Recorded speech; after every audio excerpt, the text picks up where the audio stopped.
Primero vamos a hablar de lo que sucedió en México, donde el miércoles se aprobó la reforma judicial, una reforma largamente aspirada por Andrés Manuel López Obrador, que se aprueba antes de que asuma Claudia Sheinbaum el próximo 1 de octubre, luego de la victoria arrasadora que se dio el 2 de junio en la elección, y consiguiendo finalmente la mayoría especial que necesitaba. Se necesitaba llegar a 86 votos en el Senado y al final apareció el senador que faltaba en la figura de Miguel Ángel Yunes, un senador del PAN, que bueno, fue recibido con aplausos por la bancada de Morena, la bancada oficialista, pero también por gritos gritaron de todo, de los partidos de la derecha, en una turbulenta sesión que incluyó invasión, incluyó casi cualquier cosa, pero que no logró impedir que se aprobara esta reforma judicial que cambia el mecanismo de elección fundamentalmente de los jueces,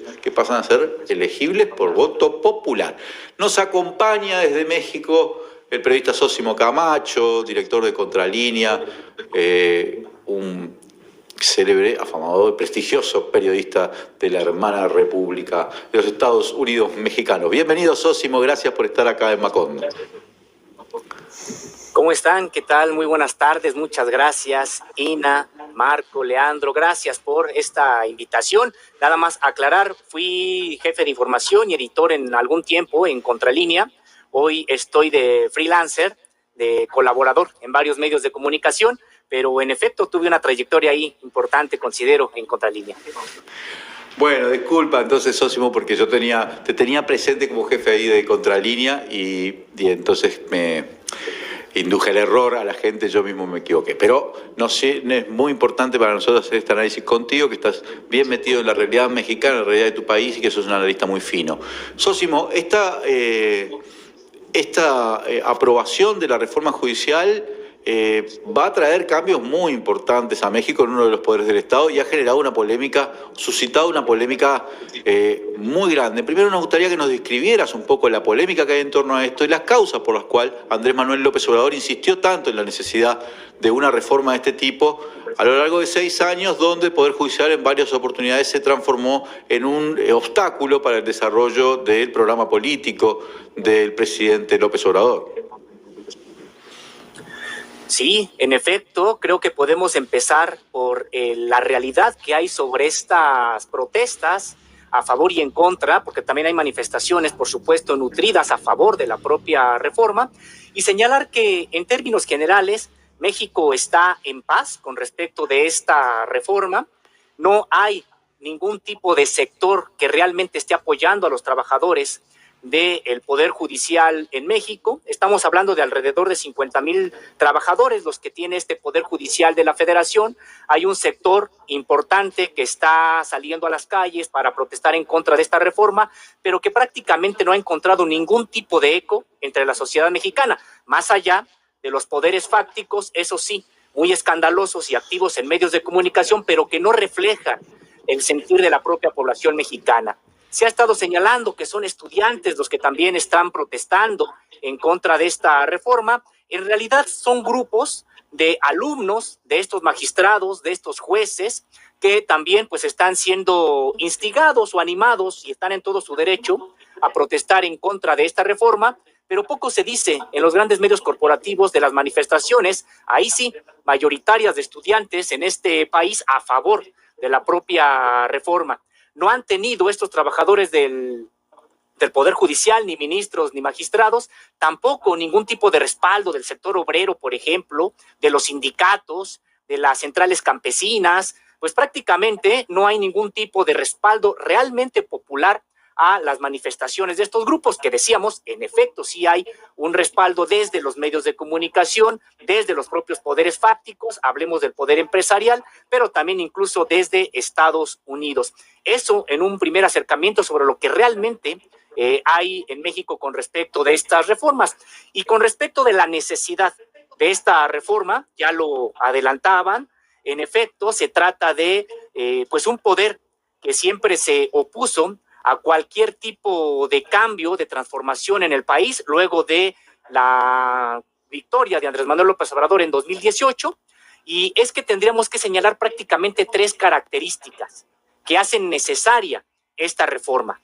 La primera es que estos que ocupan hoy el Poder Judicial, pues se habían ya enquistado desde hace mucho tiempo y que pues este Poder Judicial adolece de un gran nepotismo. Estamos hablando que de documentos internos del propio Poder Judicial de la Federación de México señala que son 89 familias las que controlan todo el aparato de justicia en el país. Y estamos hablando de que el 49% de los trabajadores del Poder Judicial en México está emparentado entre sí.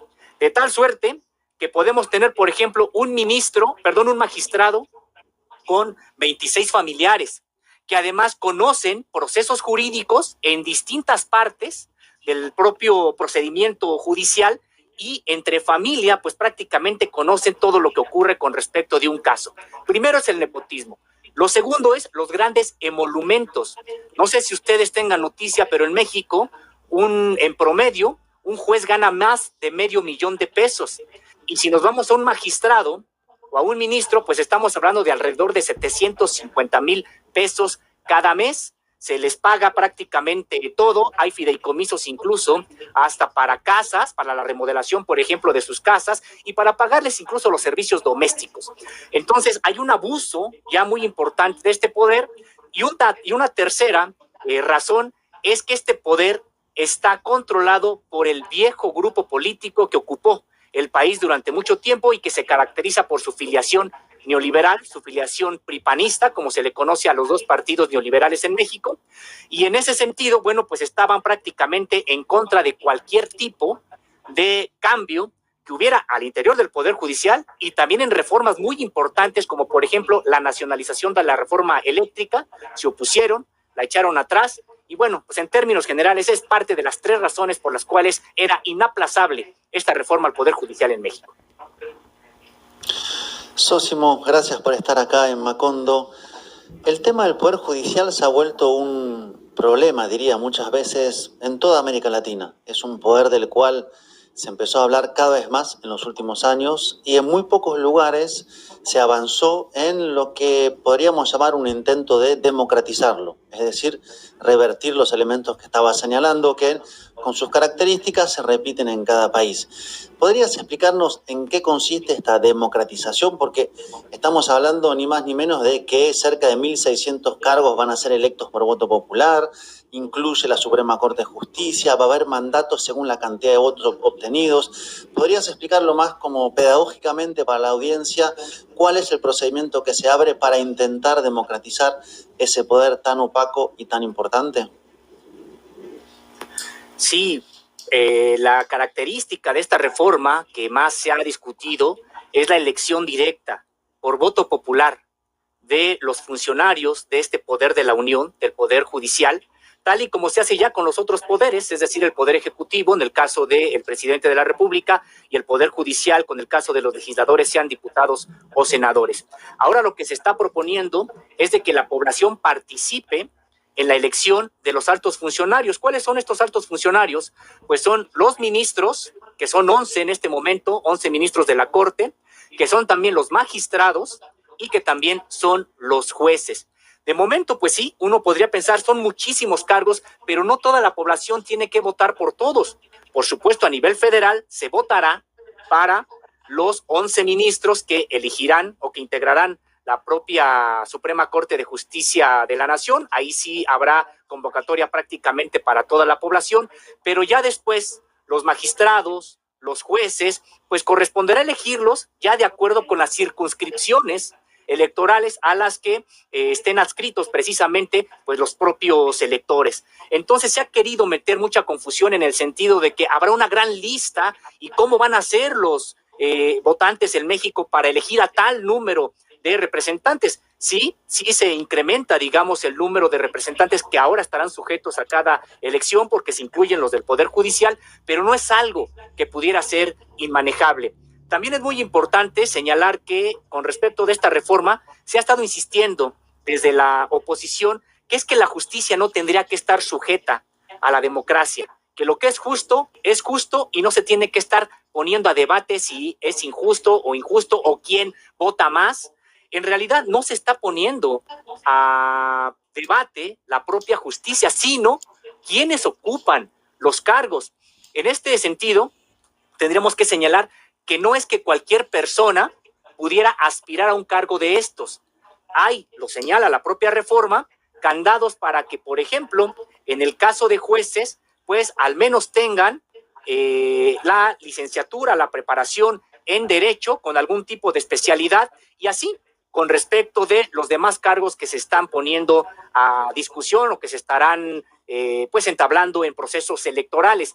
No es de que cualquier persona, porque es algo que han dicho, ¿a poco tú le confiarías? Es parte de su campaña, ¿tú le confiarías a cualquier persona el que falle en un juicio, en un sentido u otro? Esto es para personas calificadas. En efecto, eso es lo que se está precisamente previendo, y hay características que tendrán que contar aquellas personas que aspiren a un cargo de elección en el Poder Judicial. Y también señalar algo más. Se ha tratado de decir que esto es excéntrico, que esto no pasa en ninguna parte del mundo. Bueno, pues hay muchas partes del mundo donde se eligen a los jueces, y nada más habría que destacar que en el caso de Estados Unidos, más de 40 estados de esta Unión Americana someten la elección de sus jueces a los propios electores. Sosimo, un placer enorme tenerte aquí. Finalmente podemos colaborar así directamente. Muchas gracias por unirte. Entre estas cuestiones que estás repasando, ¿no? Todo lo que se ha dicho sobre los posibles riesgos y las implicaciones de esta reforma, también se han dicho un par de cosas que llaman la atención. Una, que lo dijeron desde la embajada estadounidense, que esto abre la puerta a que el narco entre en el Poder Judicial. Y dos, también lo dicen desde la embajada, pero también lo apoyan distintos medios de información y hasta diría medios progresistas, es que se van a acabar las inversiones, que nadie va a invertir en un país donde el Poder Judicial de repente va a fallar en contra de las multinacionales, ¿no? Por poner un ejemplo. ¿Qué se responde a este tipo de argumentos? ¿Hasta qué punto son reales? ¿Hasta qué punto son reales estos riesgos? Pues en realidad se trata, me parece, Ina, y agradezco también la invitación. Es un placer estar aquí colaborando contigo, con Leandro, también con Marco. Muchas gracias. Pues esto responde a la propia propaganda que se ha diseñado desde los poderes fácticos en México, con el apoyo, con el respaldo de Estados Unidos. Cuando nos dicen que el narco se va a meter al Poder Judicial, pues ¿qué acaso no conocen el país? El narco hoy está dentro del propio Poder Judicial, y nada más habría que ver lo que han estado fallando en las últimas semanas, liberando incluso al hermano del máximo líder del cártel Jalisco Nueva Generación, por ejemplo, hace algunas semanas, y liberando a otros implicados en delitos precisamente relacionados con delitos contra la salud, como se le llaman al propio narcotráfico, y que incluso lo hacen en viernes o sábados para que la propia autoridad no tenga la oportunidad, la autoridad del Poder Ejecutivo, no tenga la oportunidad incluso pues de interponer algún tipo de recurso para mantenerlos en la cárcel. ¿De qué nos habla precisamente Estados Unidos cuando si hoy tenemos un poder judicial totalmente comprado, cooptado por los grandes intereses transnacionales en México? Siempre que hay alguna disputa entre una minera, por ejemplo, y una comunidad indígena, invariablemente el Poder Judicial de este país falla en contra de la comunidad indígena y a favor de la transnacional. Y no vayamos tan lejos, en plena crisis que generó el neoliberalismo en un momento en México, una de las crisis más agudas que haya vivido la población, conocida incluso en el mundo como el efecto tequila, resulta que los jueces de este país y la Suprema Corte legalizaron el anatocismo, es decir, el que se pudieran cobrar a los deudores de la banca intereses sobre intereses. Muchas personas perdieron su patrimonio, fue una situación muy complicada, y así esta Suprema Corte, sin ningún tipo de relación realmente con la propia población, siempre ha terminado fallando a favor de los intereses privados. Hoy es cuando está comprada, hoy es cuando está cooptada, y algo más, está además ubicada como el último bastión del pripanismo en México, de la vieja clase política que fue, digamos que desplazada ya en 2 procesos electorales federales, pero que sigue enquistada en el Poder Judicial. Entonces creo que al contrario, me parece que una reforma que renueve a este tipo de cuadros, que venga a mostrar aire fresco también al interior de estos pasillos del Poder Judicial, siempre será bienvenido. Algo más, me parece que no hay panaceas, no existen las panaceas en el mundo. Y esta misma reforma tendrá también que ser revisada una vez que ya se aplique, tendrá que ser mejorada, pero era inaplazable que se hiciera, porque de otra suerte, pues estos jueces, estos magistrados, estos ministros nunca iban a querer que hubiera algún tipo de reforma. Y con respecto de las inversiones, también ha sido otra parte de la gran propaganda que se ha señalado. Pues hoy hemos visto el anuncio en México de la titular del Servicio de Administración Tributaria, Raquel Buenrostro, señalando que el año pasado llegó a México inversión extranjera directa por 36,000 millones de pesos, y esta vez alcanzará en este año, se proyectan más de 40,000 millones, porque a estas alturas ya van más de 30,000 millones los que se han estado invirtiendo.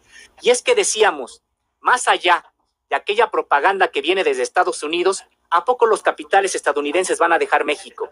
¿A poco van a dejar que sea precisamente el capital chino el que venga a invertir en grandes proyectos que hay en este país, proyectos de acumulación capitalista muy, muy intensos? Y en esta disputa que incluso Estados Unidos tiene con China, pues no creemos que siquiera les vaya a dejar el camino libre para que sean ellos los que estén invirtiendo su capital en México. Por el contrario, Estados Unidos tiene un gran interés de mantener sus capitales acumulando riqueza en estos territorios latinoamericanos, y para nada se van a ir. Me parece que ha sido parte de la propia propaganda y ya se empieza a ver desde este momento. No hay una sola inversión que haya de estadounidense o de otra parte del mundo que haya sido cancelada en México. Sí ha habido amagos, pero incluso ya vimos una revaluación del peso mexicano de ayer para hoy y parece que pues, en efecto no se irán. Sósimo, el mecanismo de elección de los jueces es en general, hay diferentes mecanismos en los diferentes países, pero en general es por una vía indirecta, cuando no del todo meritocrática. Son pocos los países, y me atrevo a decir que en el caso de América Latina es solo en Bolivia, donde los jueces de tan altas cortes son electivos.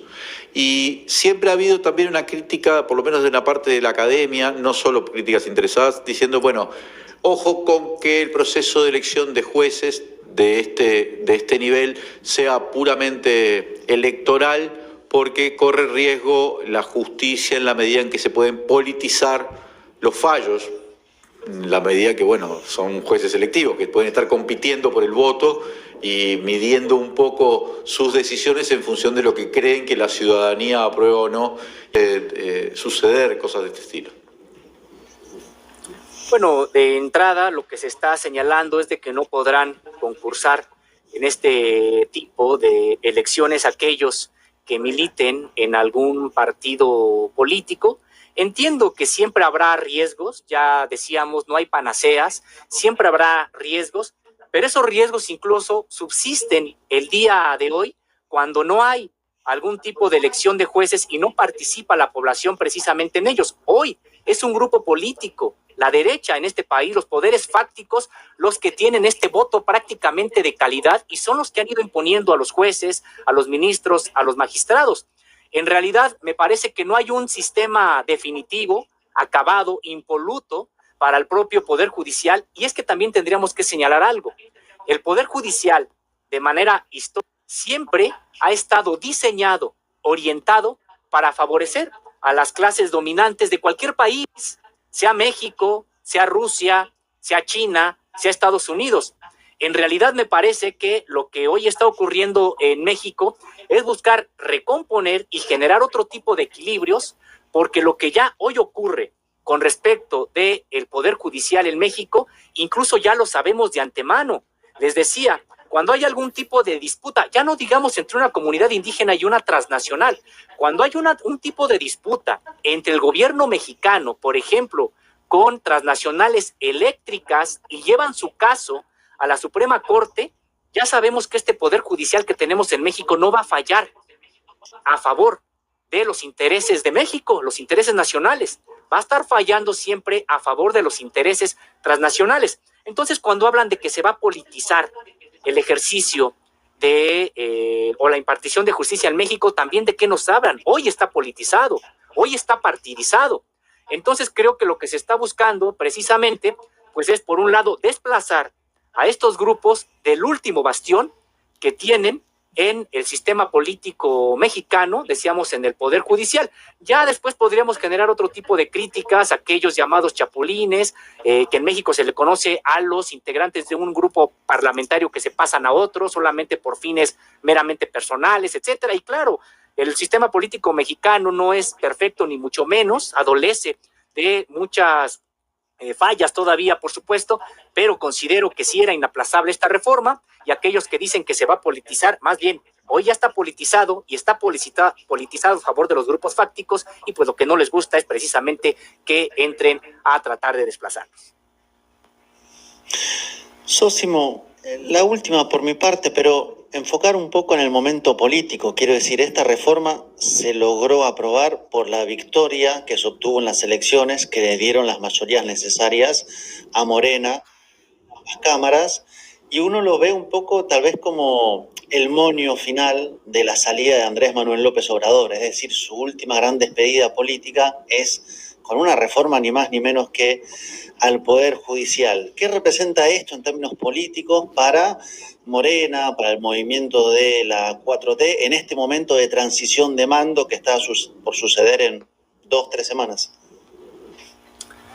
Pues sí, me parece que es un momento importante en el sentido en el que, en efecto, ya las consecuencias de esta reforma, la instrumentalización de esta reforma, le tocará al próximo gobierno de Claudia Sheinbaum, pero ya el costo político que en este momento pudiera representar para el gobierno mexicano, pues lo asume Andrés Manuel López Obrador, y ya Claudia Sheinbaum Pardo podrá decir, eso ocurrió en el sexenio anterior. Esto me refiero en el diálogo con los poderes fácticos, que pues es necesario, y la disputa que seguirá habiendo, porque en realidad, les comentaba, la propia población mexicana apoya en términos generales la propia reforma. Ya les decía, de hecho se trató de una bandera de campaña de Claudia Sheinbaum. Esta reforma al Poder Judicial se anunció desde el año pasado y se presentó de manera formal ante el Congreso mexicano el pasado 5 de febrero, es decir, antes de que iniciaran las propias campañas electorales. Y a lo largo de las propias campañas, pues se estuvo prácticamente en cada meeting que había por parte de Claudia Sheinbaum Pardo, pues señalando que se iba a impulsar, porque era un sentir popular. Si es que la propia población hubiera estado en contra de una reforma al respecto, pues la entonces candidata ni lo menciona.